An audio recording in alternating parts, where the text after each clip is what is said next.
রবিবার সকাল থেকে জোর কদমে জনসংযোগে নামলেন নোয়াপাড়া বিধানসভা কেন্দ্রের বিজেপি প্রার্থী অর্জুন সিং। গারুলিয়া পৌরসভার 4, 5 ও 6 নম্বর ওয়ার্ডে বাড়ি বাড়ি গিয়ে প্রচার করেন তিনি। এই দিন প্রচারের সময় সাধারণ মানুষের উৎসাহ ছিল চোখে পড়ার মতো। স্থানীয় বাসিন্দারা এগিয়ে এসে প্রার্থীর সঙ্গে কথা বলেন, সমস্যার কথা জানান এবং শুভেচ্ছা বিনিময় করেন।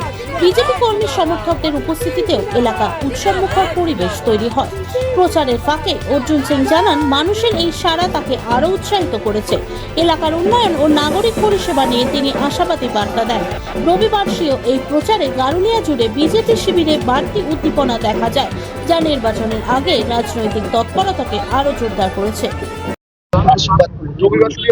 নোয়াপাড়া মানুষের কাছে আজকে সকাল থেকে আমরা পদযাত্রা করলাম। আমাদের সন্দীপ ব্যানার্জি, আমরা সবাই মিলে এখানকার সমস্ত মণ্ডল যারা দায়িত্ব আছে সবাই ছিল।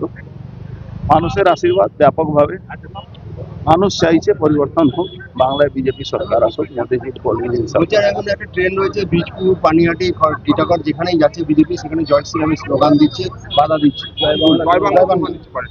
দেখুন, জয় বাংলা স্লোগান দিচ্ছে যারা, তারা একদম বাংলাদেশি দালাল, বাংলাদেশের জেহাদিদের দালাল।